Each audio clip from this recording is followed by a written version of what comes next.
Assalamualaikum warahmatullahi wabarakatuh. Perkenalkan, nama saya Nita Yulianti Hadiantini dengan nomor induk mahasiswa C2214201045. Di sini saya akan memenuhi tugas mata kuliah Al-Islam Kemuhammadiyahan, yaitu dengan menjelaskan tentang materi hakikat ibadah. Hakikat ibadah. Ibadah secara bahasa berarti taat, tunduk, menurut, mengikut, dan doa. Sedangkan menurut sebagian ulama tauhid, ibadah adalah mengesahkan Allah Ta'ala dengan sungguh-sungguh dan merendahkan diri serta menundukkan jiwa tunduk-tunduknya kepadanya. Pengertian ini didasarkan pada firman Allah dalam Al-Quran surat keempat ayat 36, yang berarti, sembahlah Allah dan janganlah kamu mempersekutukannya dengan sesuatu apapun. Sedangkan dari kalangan fikih mengatakan bahwa yang dimaksud dengan ibadah adalah semua bentuk pekerjaan yang bertujuan memperoleh keridhaan Allah Ta'ala dan mendapatkan pahalanya di akhirat. Ada konsep ibadah. Yang ke-1, pengertian.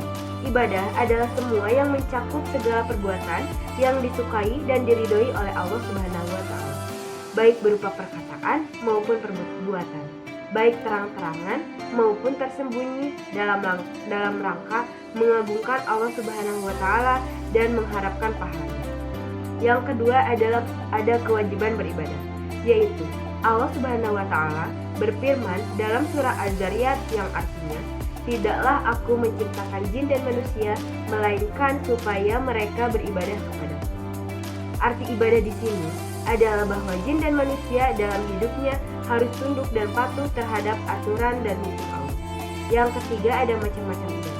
Yang ke-1 ada ibadah mahdah atau ibadah khusus. Yang kedua ada ibadah ghoirul mahdah atau umum. B. Ada ibadah mahdah dan ghoirul mahdah. Yang ke-1 ibadah mahdah. Ibadah yang sudah ditentukan Allah secara terperinci tentang jenis dan tata caranya, yaitu contohnya sholat, puasa, wudhu, tayamum, haji, umroh, dan sebagainya.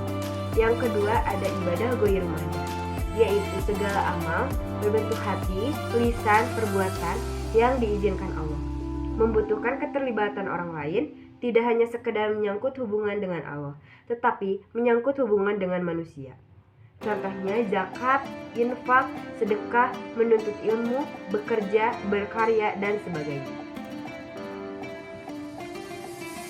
Ada fungsi ibadah.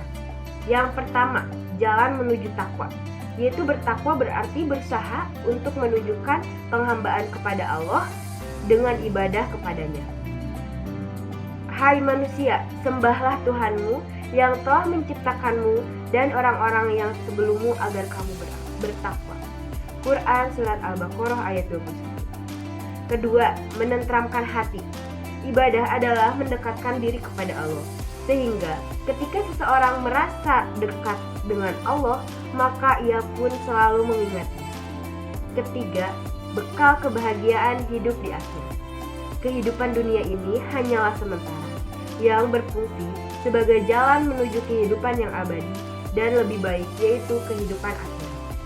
Yang keempat, wujud syukur atas nikmat Allah Subhanahu wa Ta'ala.